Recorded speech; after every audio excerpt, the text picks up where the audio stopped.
At this time, Ms. Kinzer, will you call the roll?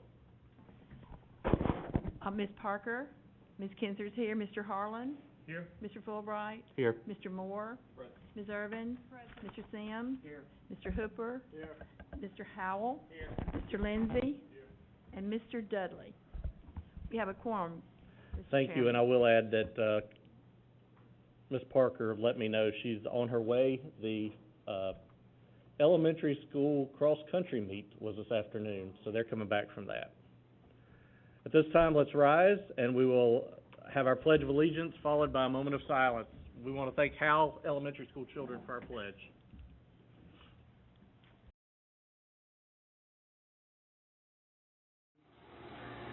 I pledge allegiance to the flag of the United States of America and to the republic for which it stands, one nation, under God, indivisible, with liberty and justice for all.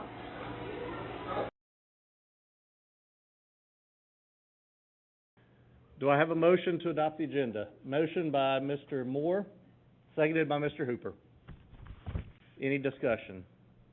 Seeing none, we're ready to vote.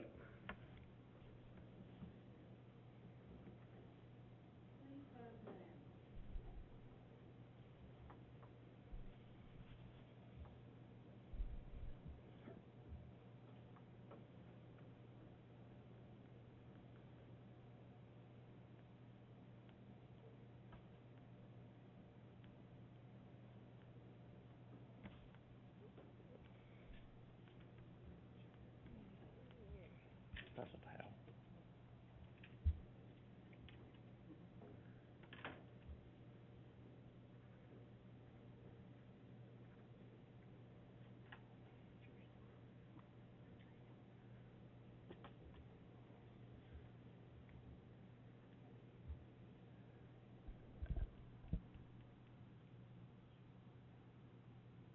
All right, do we have everybody registered? You still working on it? Oh, you got it. All right. Agenda is approved unanimously. This time I'll turn it over to Mr. Hickman for the 2021 data review. And if you'd like to pass it off to somebody else, that's fine. No, I like to begin it, but then I will pass it off. You know, last year we went through incredible circumstances with our pandemic. We try to operate basically two types of school system, a in-person and then a remote. We saw that the state and nationally that all school districts lost a lot of ground, and I am proud to say that Murray County held its own and actually did very well. Is there learning loss? Absolutely. And every teacher in Murray County can tell you the kids that they've got in their rooms this year, they can see a difference in the lack of what they're used to seeing. But with that said, our teachers grinded it out. They just rose above and beyond and just were exceptional. We did some digging. We wanted to know, you know, we know that one of the worst things that can happen is disrupted learning for kids. Part of our digging, what we found was 78% of our kids last year were quarantined at some point or another. That's 78%. And when we say quarantine, we're talking more than a day or two. We had 10% that were isolated, and this isn't even counting the numerous teachers that were isolated and or quarantined. And it was nobody's fault, nobody at all. But with that said, the returns that the teachers did and the hard work and just the dedication, I'm just proud to present this to you tonight. And I will turn this one over, I think it's to Mr. Gaines. Good evening. I just wanted to add that we hope we presented it out in a way that shows growth and achievement for each school, the number of students that were tested, the number of students that were below, the number of students that were approaching, which means they're getting close to being on track to master material, and then we have students that are on track and mastery. Of course, you know, we want all students in on track and mastery. So as you can see, as Mr. Hickman said, there is lots of room for us to continue to work on helping our students grow and also continue with the achievement, the emphasis on achievement. So I won't go through the whole report for you. It's there for you. If you have questions, I would like to highlight some of our, of course, as Mr. Hickman said, we've had growth. We're back to level 5, which is fantastic and very much contributed to the teachers and their hard work. Some of the things that we know worked for us was the consistency with curriculum implementation, the things that you helped us vote for and get with the implementation of the math and reading, that we were able to, even though we got late implementation in reading, we had a solid implementation in math, and that was reflected in the growth and achievement there, and we want to continue that path. I'll stop now. I have the staff here for any other questions, or if I can't answer them, I'm sure they can. Are there any questions from the board?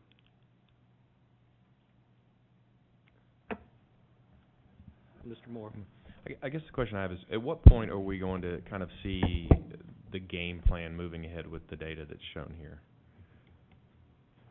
So if you look kind of at the last slide there,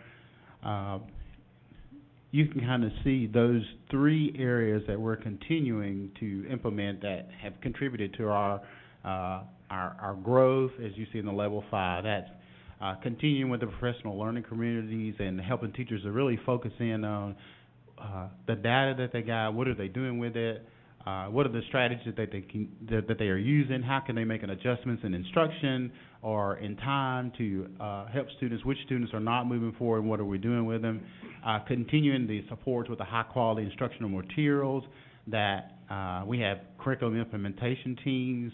We're doing walkthroughs. We're looking at how we're using math and the reading, the data that supports it. What are we doing? What kind of things are we doing to improve that? How can we make better unit plans in using the material that we have, that we're using it to the full potential? And then look at those assessment results and see how can we do better. So you see that with the high quality implementation of materials.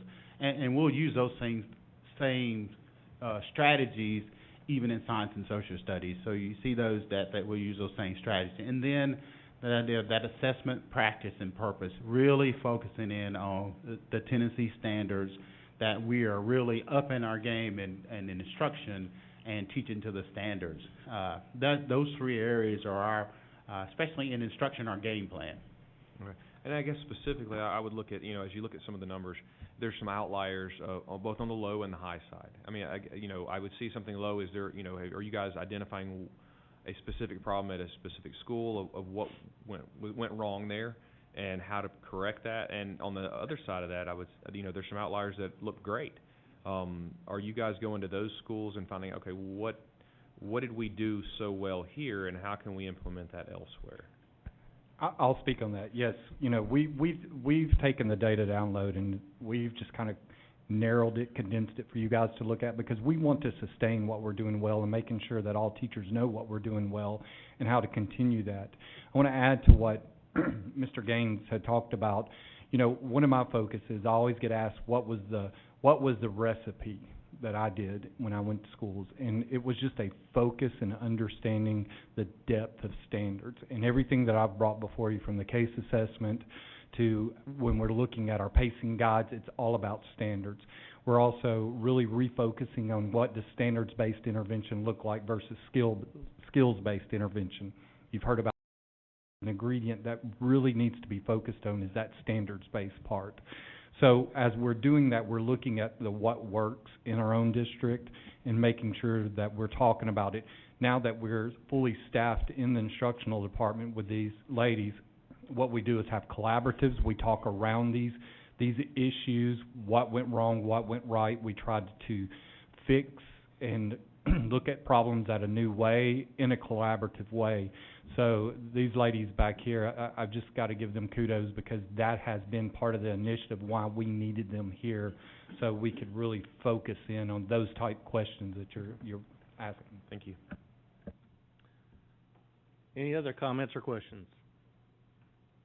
I'd just like to say congratulations to all of our staff, teachers, on the progress we've made, and let's not take our foot off the gas pedal. Let's keep going, and as a school board, we're proud, and we appreciate the hard work. Yes. And I do want to add that as part of this, and I think I've mentioned it before, we had three TSI schools and 2 ATSI schools. We were able to get 3 of those the TSI schools off, and then our district was in needs of improvement, and we were able to not only just bring it up one level, but we brought it up to satisfactory. So we're no longer a needs improvement district, we're a satisfactory district. Very good. All right, moving on. It is time for our public delegation, and we have someone signed up. Invite you to come on up at this time, please. You're on. I'm like, I thought you meant from the sheet over there. Oh, no, you're right. It is I. I'm writing notes about everything you guys think is. If you would just give your name and I your will, district. I don't want to blast your ears here. No. There we go. Good evening, Director Hickman, Chair Fulbright, the whole board. Thank you for this opportunity to speak before you tonight. My name is Stephanie Sparks Newland, and I'm serving as an executive officer of the Murray County Education Association. I'm here tonight to submit to you a petition containing the signatures of 397 cross-checked. When I say cross-checked, we went through employee rosters and typed them all out nice and neat. And then some sheets came in late. So there are actually 460 submitted signatures of Murray County educators regarding collaborative conferencing. It's that time. As this board knows, Tennessee law recognizes that a collaborative relationship between the board and its professional employees will assist in the establishment and maintenance of an educational climate and working environment that will attract and retain highly qualified professional staff. Collaborative conferencing, or PECA, as some of you hear it called, recognizes the obligations of the board and its teachers to collaborate on matters relating to the terms and conditions of professional employee service and sets forth the process whereby we can work together towards producing an agreement or memorandum of understanding, some of us have worked on that before, such as on issues such as salary, insurance, and working conditions. We in Murray County are very fortunate to have gone through this process with the district in the past, and we already have an existing memorandum of understanding, which is valid. Your ratification of our prior MOU affirms to educators in Murray County that you value our work and our opinions. We appreciate the opportunity to collaborate on matters that are essential to attracting and retaining a highly qualified professional staff so that together we can achieve the highest possible educational standards, we know it's standard-driven now, in our school district. So, why am I here before you tonight with another round of signatures requesting to start this process again? The law puts this burden on educators to obtain signatures every 3 years and to submit these signatures to you in the specific month of October. As the board knows, under the law, once this petition has been submitted to you, the board then has the duty to appoint an equal number of board members and professional employees to serve on a special question committee. So that's the next step, will be a special question committee who will set up the conditions and particulars of conducting a confidential poll of all eligible professional employees. The confidential poll is a vote by teachers about whether they want to be on the special question committee if this board does see fit. Again, thank you for accepting this petition, and the Murray County Education Association looks forward to working with you on this big process that we'll move into as the year progresses. So the big question is, who wants the petition? I'll take it. Chair?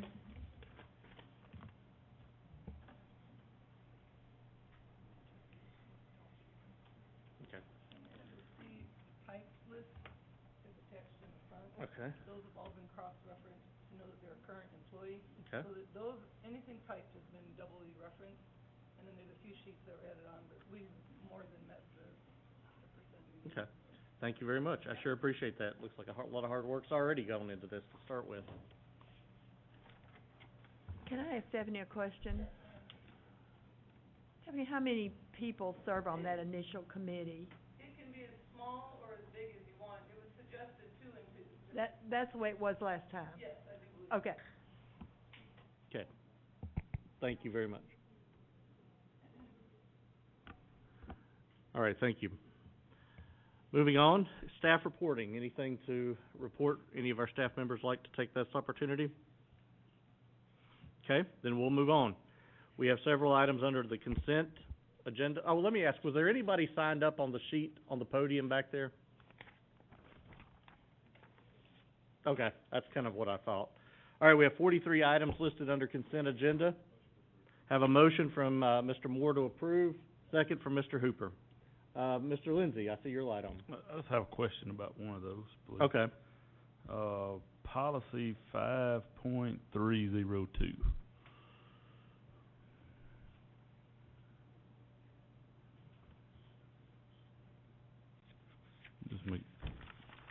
My question is, Which number is that? 6.35.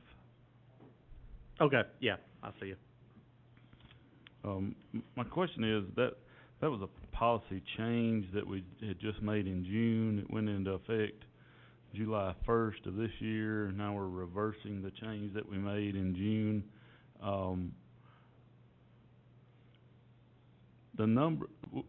The people that have retired since July 1st, I got with Mr. Lukonen, and everyone that has retired since that date has been paid the $50 a day for their sick time. But how many of those people chose? So I'm assuming, according to this policy, if everybody got paid, they all chose not to use that time toward their service. So they didn't do that.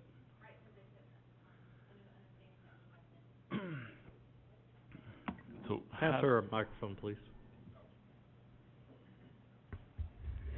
So they chose the $50, they didn't choose to add that time to their time of service.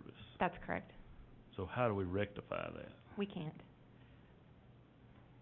Mr. Lindsay, I have talked with some that did, and the state gave them that opportunity because it was a state law, so it superseded our policy.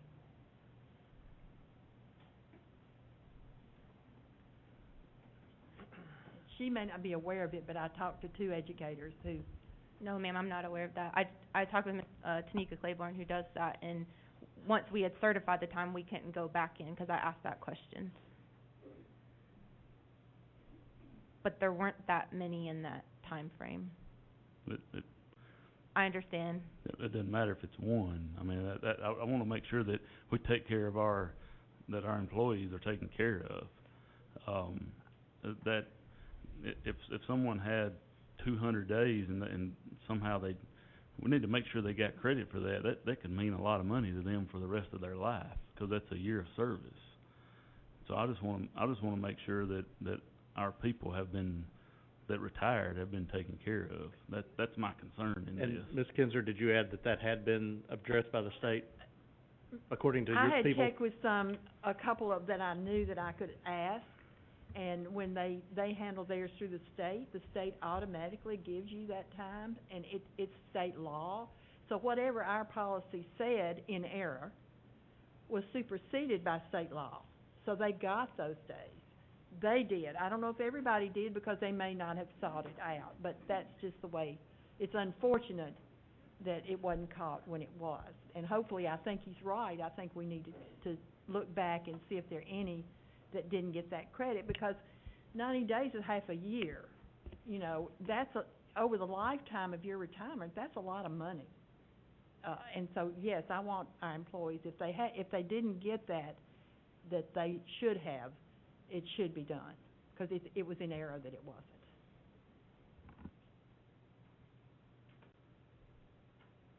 Okay, I don't see that we can take any action on this right now. Is that something that could be researched, or is that, Yes, I can continue to research it. That's Okay. why this policy got back up, because I was Yeah. given information, and I am trying to look after our employees. Okay. Well, Thank you very I mean, much. I think we can go ahead and pass this policy. Yeah. because I'm just thinking about as far as the discussion, I think if Right. you can continue to research and keep us informed on what our best move is going forward. All right, Mr. Lukonen. I just wanted to address something on the policy, or on the agenda under consent, new policy 5.3051, COVID leave. We're able to do the work, we're able to give back the days and compensate people that went negative in their sick days, due to having COVID. We're able to do that. I just wanna state on the record that it's not something that we can hit a button and then everyone's fixed tomorrow, you know. So we're gonna work on getting everybody's payroll docs if they were truly out for COVID and that made their days go negative, that we'll get them paid back on the October 31st payroll and also have everyone's days updated by the October 31st payroll. So our team will be working a little extra on that to get that done, but I just wanted to kind of set expectations. You know, the 10/15 payroll is 3 days away. We already had to do that. You know, it's already got to be at the bank. So if you do go ahead and approve this, it's not the flip of a switch, but we'll have it done, try to have it done by this month. Okay, thank you Because very we much. have to go back to July 26th and go through every single time off form that is a paper right now and credit those back. So. Okay, thank you very much. All right, I have a motion and a second for 43 items of consent agenda. Seeing no other discussion, we're ready to vote.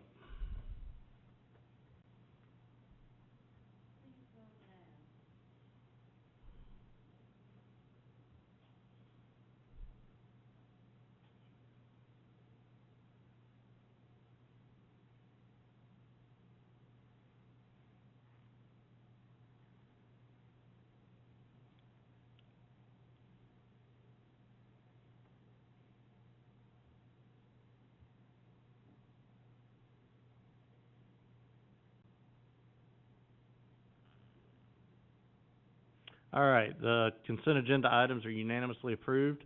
Would like to take this time to welcome Ms. Parker to our meeting. She has made it. How was the meet? All right.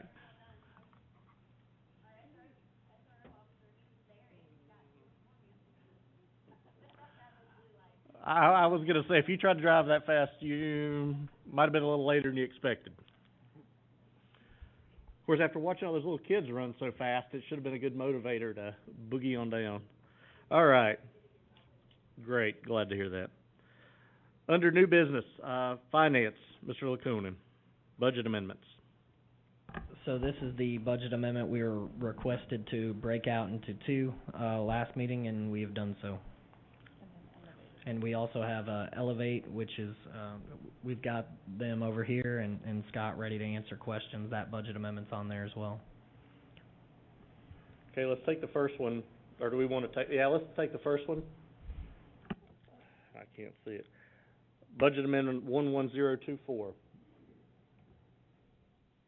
I need a motion and a second before we go any further.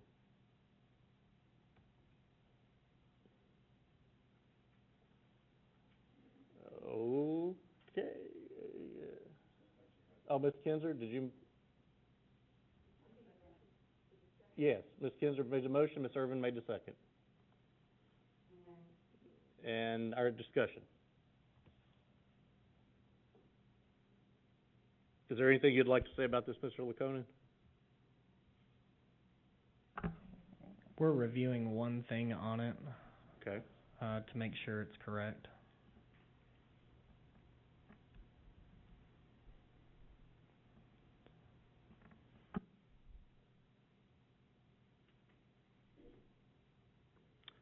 Okay, I'm not seeing any further discussion. What are you checking just out of, informational purposes? The amount needs to be changed. Go ahead and Okay, how so? The number 24, it was broken down with 12 EAs and 5 classroom coordinators, but separated out. So the 12 EAs were not gonna cost that much. I had to email the budget amendment out to the person who handles that, and they did not attach that one. So I can actually update the agenda like in 2 minutes, and if y'all refresh it, it should show the right amount. But number 24 is really supposed to be for, 248,000 instead of the 300 something that's on there right now, because we broke out the EAs, and then the 5 classroom coordinators is number 30, which is later on in the agenda. Okay, so that number reduces by a little over 100,000 then. Yes. Mr. Gaines, yes. I have a question. The 12 EAs, remember, is we went back and looked at due to increased enrollment, we are adding those EAs to support instruction in the classroom. Those are 12 educational assistants. The classroom coordinators are associated with Elevate. I just wanted to make sure I had that understanding that we went back and looked at our enrollment just like we did with teachers, and now we're asking you to add those educational assistants. Okay. Ms. Kinzer, was that your question? Not exactly, is 3, 4, 5, 6, 5, is that fund balance? Okay. Mr. Lindsey? So the 5 classroom coordinators, if, let's say we get all our positions filled and we don't need to use Elevate, then what do we do with those 5 classroom coordinator positions? As you know, we would definitely use those as substitutes. We would continue to use those people in the system. We would not just say goodbye. We could use them as subs, classroom support, anything like that. We would continue to use those employees if we got to a situation where we were able to hire those teachers and fill those positions. Okay. Any other questions or comments? Seeing, Mr. Laconin? So do you want to wait for this to update as it was supposed to be on the agenda? We have it updated now, if everyone could refresh. Okay.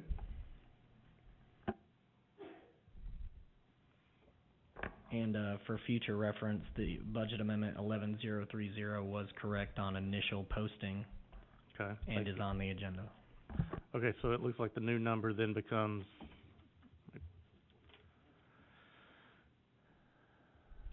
$248,993. That's correct. Those of you that made the motion of the second, are you good with the reduced cost of that? Thank you. All right, now seeing no further questions, I believe we're ready to vote.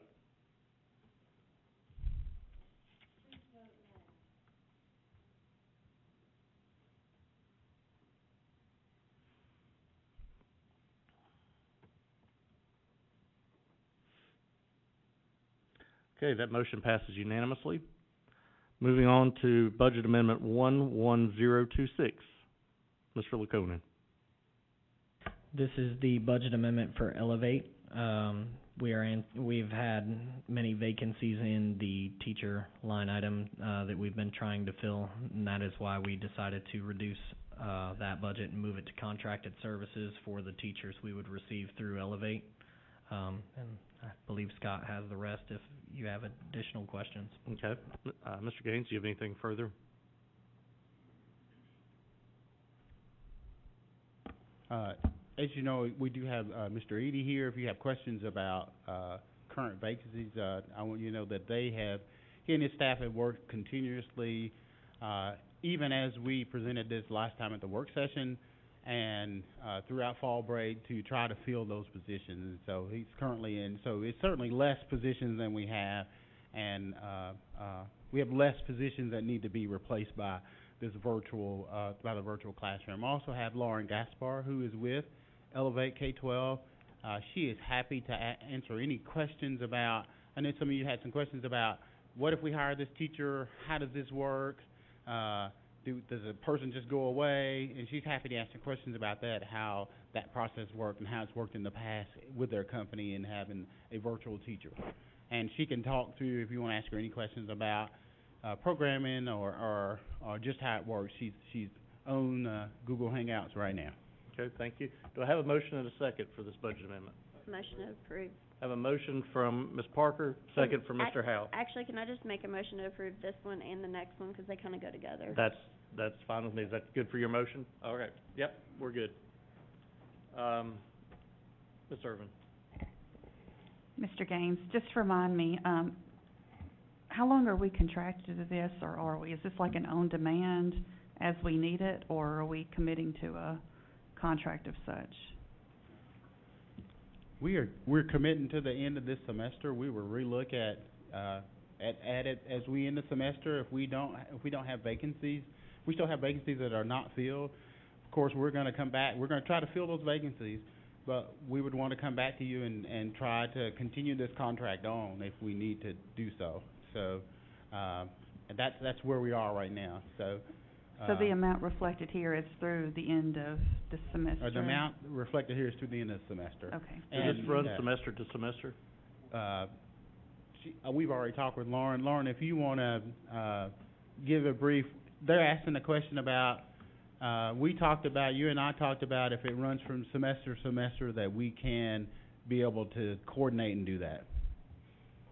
Correct, Scott. So good afternoon, good evening, everybody. My name's Lauren. I'm from Elevate K-12. Sorry, I'm currently in a hotel room. I'm at the ASPA conference in DC right now, but thank you for allowing me to be on tonight. And yes, Scott, to answer your question there, so with Elevate, again, just to reiterate, all of our teachers are going to be Tennessee State certified teachers who are specifically certified in their content area.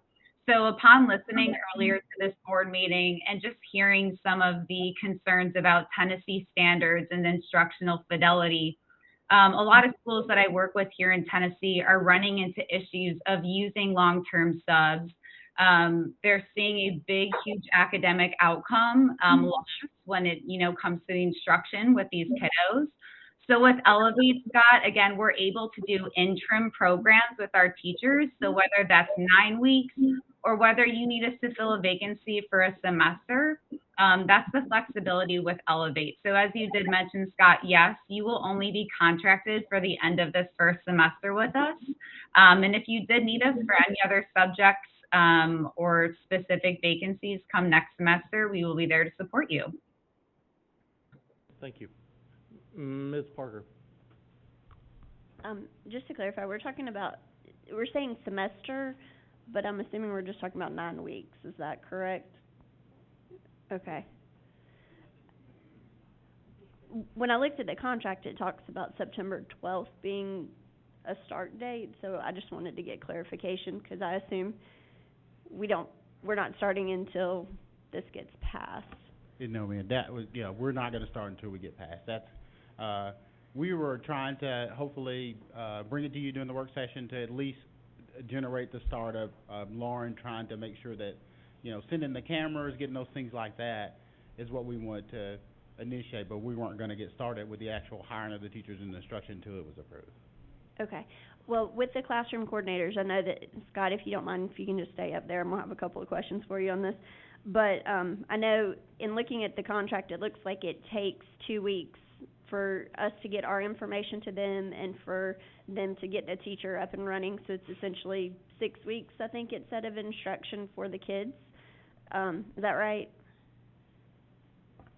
You're talking about in terms of us, them getting she said it's around 4 by the time, but a lot of it depends on, we've got to get the classroom coordinator in place, get the training done, they get the camera to us that they need and get that set up, get the person in place, and typically, I think Lauren didn't want to make, I think she gave a broad window of 4 weeks because she didn't want to tell you that it might take, it could take as early as 2 weeks, but she didn't want to say, but it could take longer than that, depending on, just how things go.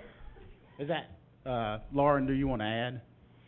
Yeah, and a lot of that, Scott, is due to the time frame that we receive the specifics from the school. So again, for the program, we'll be needing to collect things like student rosters and class times because we run on your cell schedule.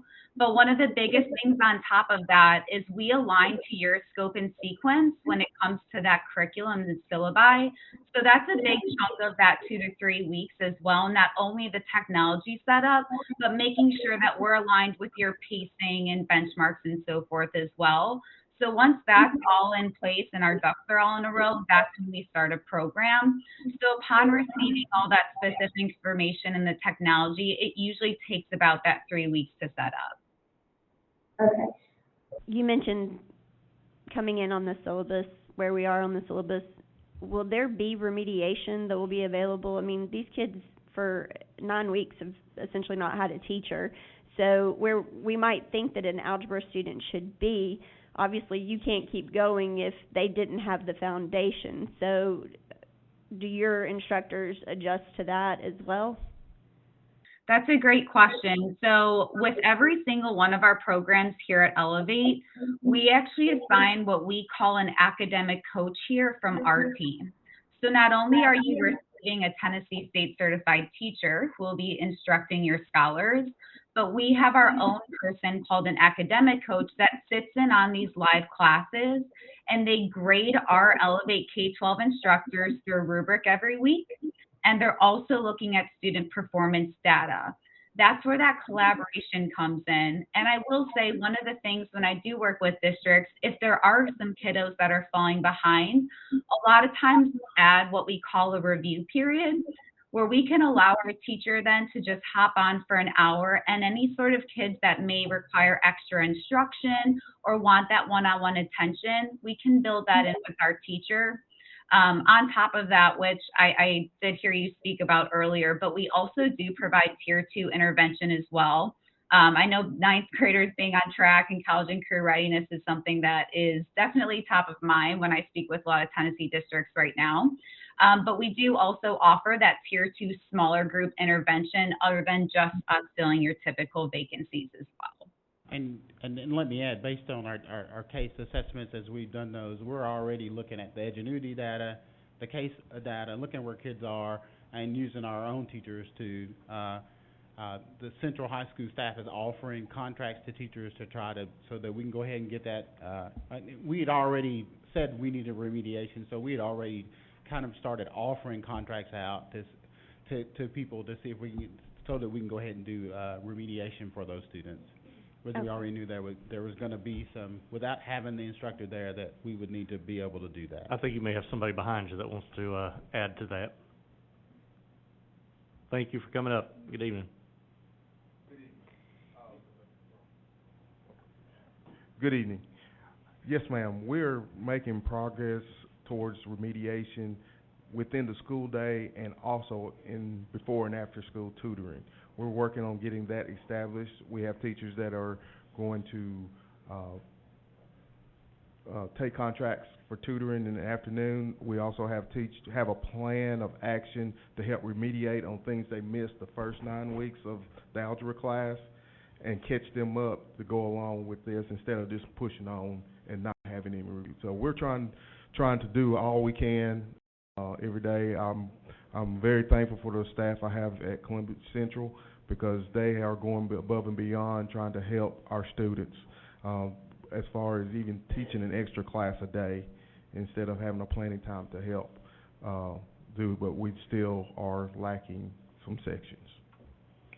Well, and this sounds like a good partnership, and I will just say I've reached out to Central to try to get my hands around this. I'm in complete support of this as a short-term solution, but I think that it's important that, we communicate. This should just be a short-term solution, and I hope that, if Mr. Eady is able to find qualified teachers that can be a permanent solution for us, that we can still work towards that, as an option. A couple other questions, from an HR standpoint. I assume the responsibility for the classroom coordinators is on us to hire. Are we going to prioritize that, AA, that has to get done so that they're not waiting to start their classes because we haven't hired classroom coordinators? Okay. So just to add on to that, we've kind of surveyed, reached out to subs who are interested in full-time employment. So, immediately we're gonna target those folks. Okay. To say, of course, not everybody wants to do that position, but Understood. we've already reached out and know those people who said, hey, I'm interested in full-time employment, so we're gonna target those immediately. That sounds good. I just wanna make sure that if this board says go, that they're not waiting on us, because we have to do drug screenings or things like that. I just wanna make sure that we're prioritizing that. The other thing is, obviously, for the last quarter, a lot of these students have not had regular instruction. This is a different style of instruction, in my opinion, than what most of us think about for what we've seen during the COVID years. So I'm just curious about the communication plan to the parents as to how this is going to work. Take that one too. Yeah, so when it comes to parent-teacher communication with our platform, so again, your classroom coaches that are going to be district employees are going to have that full relationship with our teacher. We actually train and manage your district employee during the entire Elevate program. We also give them resources like parent-teacher flyers and letting them know what Elevate is. We can also do things like setting up parent-teacher conferences that can be done virtually. So I know a lot of districts, especially with COVID, they are trying to do parent-teacher conferences, but schedules look busy. So not only can we set up things like parent-teacher conferences, but our teacher and your classroom coach are really going to be that puzzle piece into making this program a really good program for your scholars at the district. They can communicate on grades if a specific student is struggling or falling behind, and we can make our teachers ready, available to have any sort of communication with your parents if needed.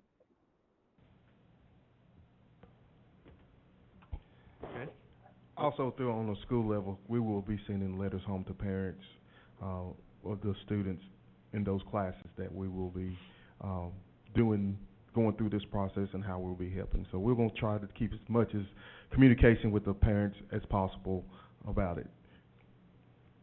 Okay, thank you. Will you try not to add an app that we have to download? That's more of an Elevate question, I guess. But, you know, I'm just thinking about, as a parent, when you have a Seesaw app and a Class Dojo app and a Remind app and all that, if we add another one that's Elevate, like, can you work with our classroom coordinators to talk to the parents through our Remind app that the system's paying for, I guess is my preference. All right, Ms. Irvin. Sure, this kind of goes in line with some of the other questions, and I'm sure that they do, but I want to clarify.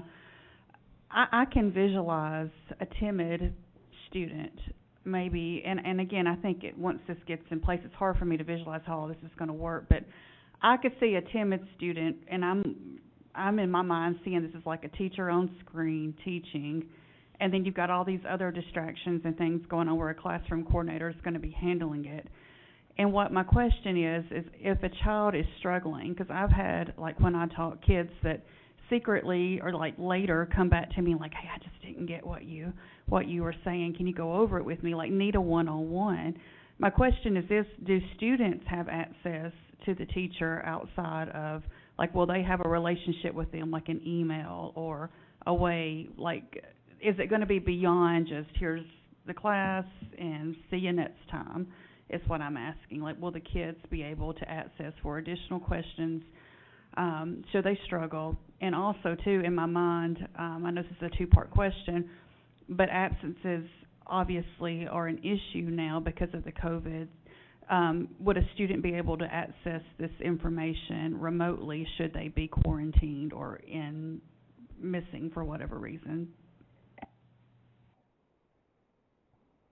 And Scott, I can answer that as well. So to answer the second part of the question, I think the one nice thing about Elevate K-12 is no matter if Maury County Schools is 100% in person, whether a Delta variant happens and you all have to go back to 100% at home, or you're in that hybrid model of each, we are able to live stream that teacher into whatever scenario. So if you do have maybe 10 scholars in a classroom, 5 are out due to COVID, they will log into that same class receiving that same live instruction, the same teacher, the same day and the same time.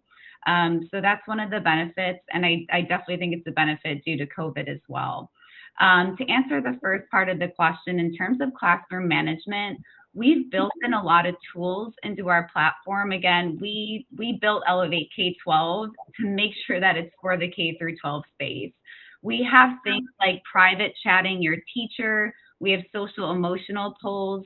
All the formative and summative assessments are collected. All the data that you need as a district to make those actionable decisions are easily exported at the click of a button.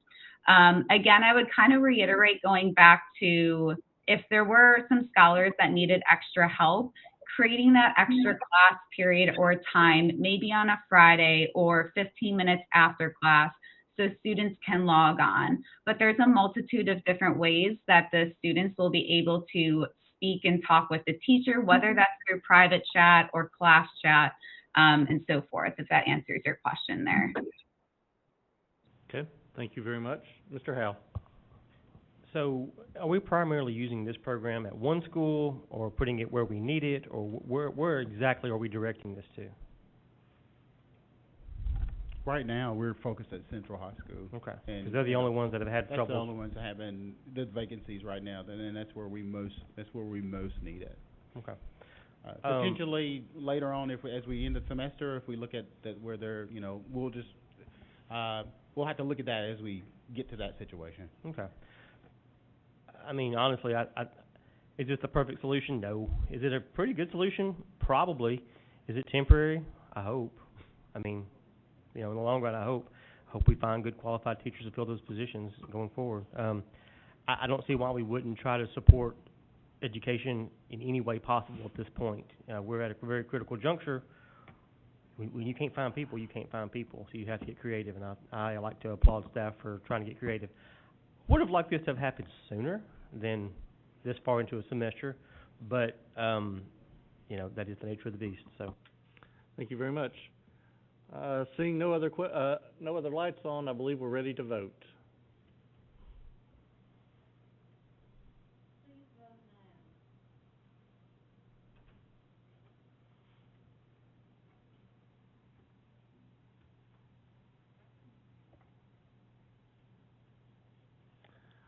All right, it looks like that motion, those votes are the two budget amendments are approved.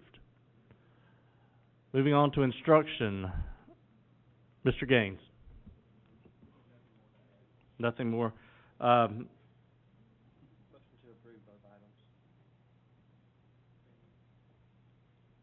looking at point 2. You have a bid 22019. What can you comment on that? Is that what we just?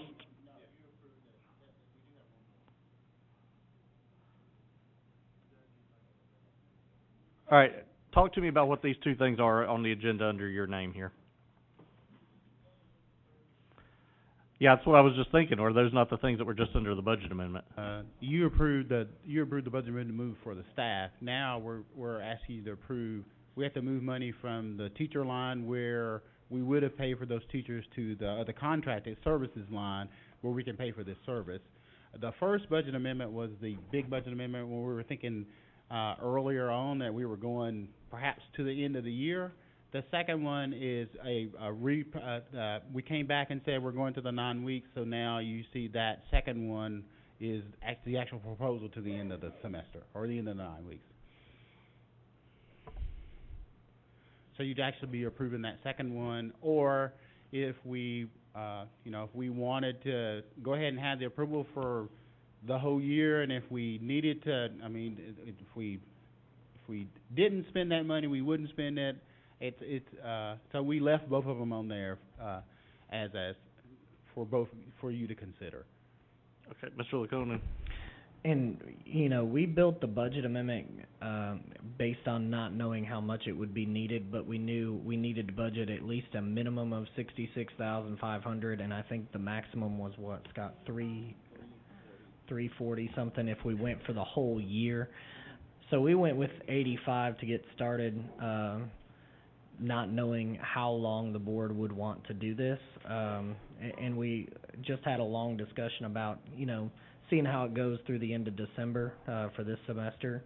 That contract is on here. So this is just approving that contract to match the budget amendment that you've already accepted, voted on, and approved. Okay, that makes sense then. Ms. Parker. I'll make a motion that we approve the contract with Elevate Okay. K-12. Thank you very much. Second, Mr. Moore seconds it.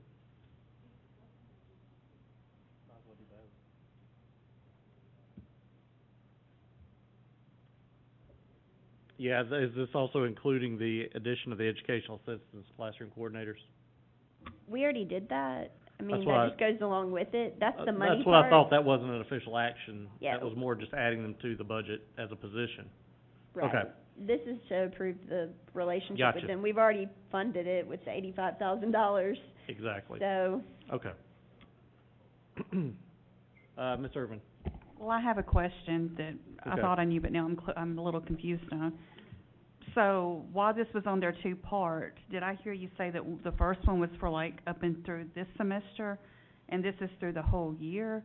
And the reason why I have a question about that, if that's the case, is my concern is this: we're probably not going to get this started until November, and I don't want to be in this situation come January again. So it's making me think, if we're going to have this service in play for next semester, wouldn't we have to vote on it in December?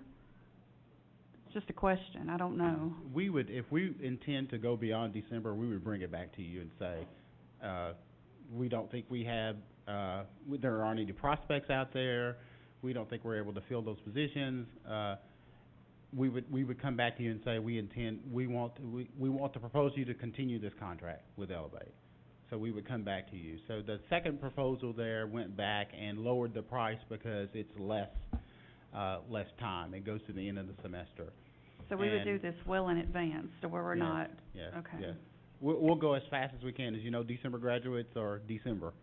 And so we'll try to, we're already asking universities, reaching out to those who are, that are graduating, trying to find those content area folks, doing all we can to identify those folks. And if we can get them in here and offer them potential contracts, that if we can get them on board, we'll do that. So that way, we'll be able to end this contract and continue on with the teacher. There may be some potential, as Lauren said, some transition time, because this person has taught those students.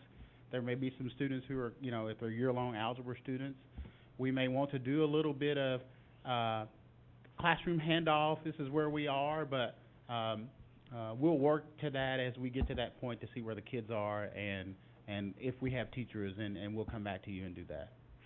Thank you. Mr. Lindsey? Just making sure I understand, by reading the contract, that we keep saying 9 weeks, but we also said it's going to take at least 3 weeks to get it implemented, so now we're down to 6 weeks. So it'd be prorated, by reading the contract, what it looks like to me, that it is a cost per class session, and so really we're approving up to $85,000 right now, but it's not going to be that much, because we couldn't get 9 weeks if we started tomorrow. So, Hey, Scott, if I could say something really quick. So we did change the contract recently to have a lower minimum. And again, you are all correct. So it's a cost per period, meaning if Mr. Gaines came to me and said, Lauren, we only need 2 periods of a certified chemistry teacher for next semester, all you contract with us for is 2 periods. So basically what happens when I work with school districts, we have a minimum and maximum agreement. So what happens is we start at the minimum, which is the only thing that Mr. Gaines may need, or let's say 3 periods until December.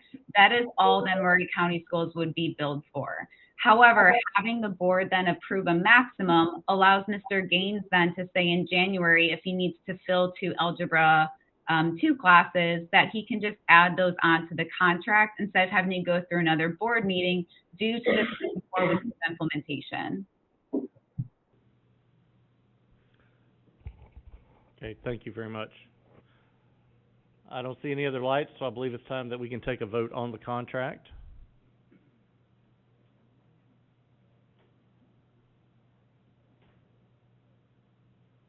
I believe we're ready to vote.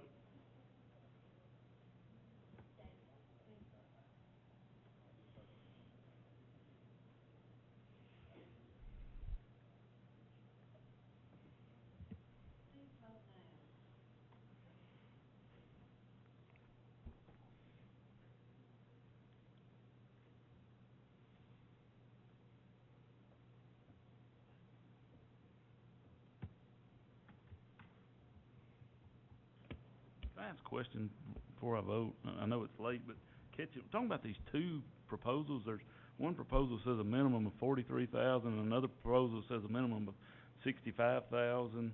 So which one are we voting on? There's two proposals in our agenda.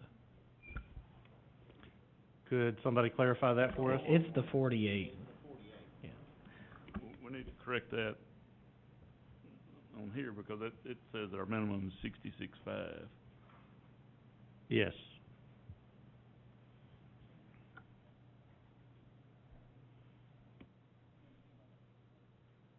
And again, we didn't take the other one out because it took it out to the whole year, but we wanted to present that flexibility if there's a possibility that, but, you know, I think it's the intent of the board is that we only wanna go to the end of the semester and then relook at this. Yes, correct. So that would make the second one that is the 43 minimum. And what's the max? 198. But that assumes we go out to the whole year. Okay, But- thank you. But the budget amendment wouldn't allow us to spend that amount. Ms. Shirley says it can't be changed now because it's been opened up, but we'll make a note and change it to match the budget amendment, so it'll only be for what's approved. Okay, thank you. All right, that motion passes. I would like to strongly encourage y'all to reach out to the colleges that are having graduations of education of teachers coming up in December, because I would think if I were a teacher coming out in December, I would be a little concerned about trying to find a job in the middle of the year. And if we've got them and they need them, we need to make sure we connect up. So I definitely encourage y'all to make that an effort. I would be happy to help any way I can in making those connections. Yes. We have been, after last board meeting, that was one of the things that Ms. Parker had asked us what we were doing, and we have been aggressively knocking on these universities' doors, making relationships with them, not just, hey, let's know your graduates, but really trying to get to know them to get our foot inside the door. That's happened between both our HR department and our instruction department. So we've been very aggressive on that part to try to get our foot into those doors. We've also came up with some other solutions and ideas that we're going to do that might not help us necessarily in December, but things we're going to do moving forward. So we're really developed a plan that we're going to be aggressive on how we attract more folks to Murray County. Thank you. I hope we don't always have a lot of openings in the middle of the year, but that definitely would make us attractive, I would think, to a new graduate. Moving on to zoning and facilities, Mr. Perriman. Evening. 7.3.1 is our recommendation for construction management services. We did issue an RFQ on this and bring a recommendation of Hewlett Spencer for you. This is a 3-year term beginning in January of 2022, running until December of 2024. Mr. Spencer is here if you have any questions of them. Thank you. Ms. Kinzer? Motion to approve. Have a motion from Ms. Kinzer, second from Mr. Moore. Any further discussion? Seeing none, I believe we will vote.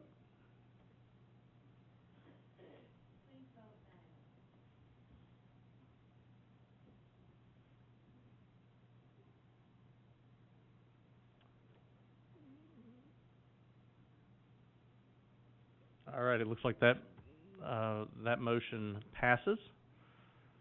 We appreciate the work y'all have done and look forward to another 3 years of getting big buildings built fast and cheap. Or inexpensive, rather, not cheap. All right, moving on, bid number 22012. Have a motion from Mr. Moore, second from Mr. Howe. Any discussion? Seeing none, do you want to at least introduce this? This is for the architectural. This is for the architect. We issued an RFP for this, and we did settle on Klein Sweeney. I spoke to Mr. Bart Klein. It is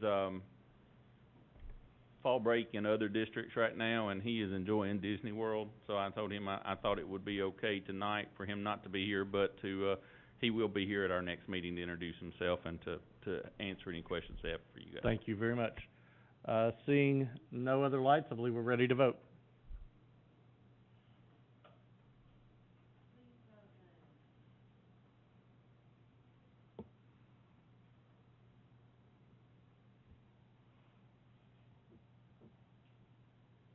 That passes unanimously. When you talk to him, tell him if he's coming back from Disney, we do not need a high school that looks like Cinderella's castle. We've already got enough schools. Never mind. All right. Other business, instructional load purchases, don't see anything. Operations, bid 22013. And then we did get permission to add this late, just so you know, this is budgeted in the 141, and it does enter a contract to take care of our athletic facilities. Thank you very much. Have a motion for Mr. Moore, second for Mr. Hooper. Any further discussion? Seeing none, we're ready to vote.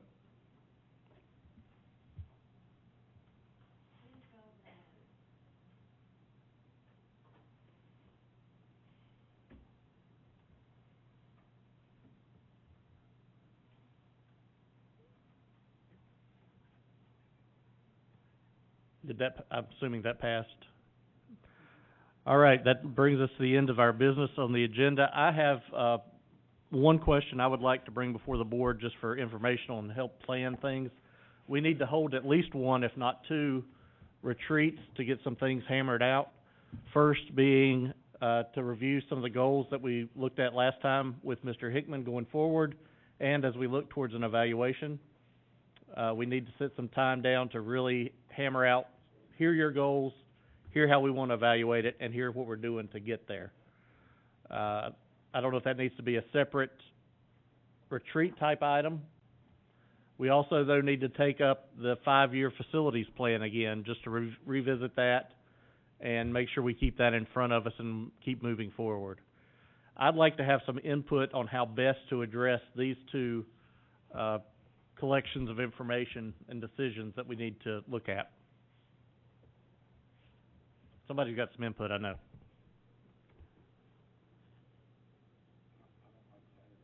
Okay, Saturdays is not a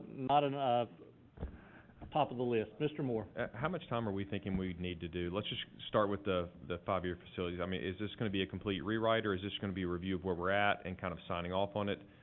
I guess that would be my question on, I mean, how much time do we need to devote to that? We are probably definitely bringing this to you in a different format this time.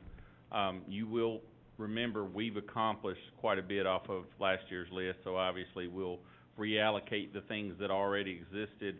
I met actually today with City of Columbia for planning for this month. We've been doing that for the last 4 months. Mr. Hickman and I both went today.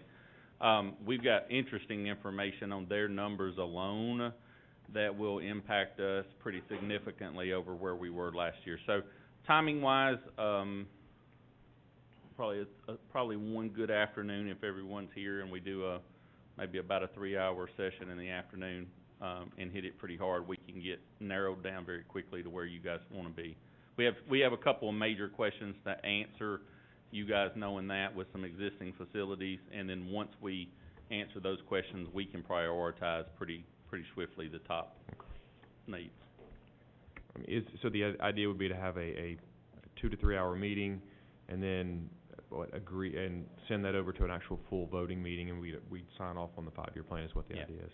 Yes, sir. I mean, as far as preference for me, whatever works. If you remember last year, we met in the fall, but it actually was not approved until January, was actually when the vote took place. So we worked through October through November, finalized it. Of course, we were dealing with the McDowell question at that point, but the vote to approve it and finalize it was in January. Would a more desirable option than a Saturday be to do this on a Monday in between our Tuesday meeting weeks? So I guess that would put it at the second week of November. I'm seeing some pained looks on the end of the row here. Yes. I'll just say on the evaluation tool and the goals, it'd probably be helpful, I feel like, if we could just have that on a work session just to see where we are, because I don't know how long that's going to take, but I think we kind of need to know that before, because we talked about some things that would also impact facilities as well, so I feel like we need that hammered out beforehand. Maybe we could just put that on the work session and see where we are, if we need to add more time. Next week's work session, is that something we could include on that, and then kind of see what we need at that point? Yeah. And then we'll plan we will plan our retreat date after at the end of the work session next week. Is that agreeable? Fine. All right, with that said, anything else? I have a motion to adjourn. All those in favor, stand up and walk out.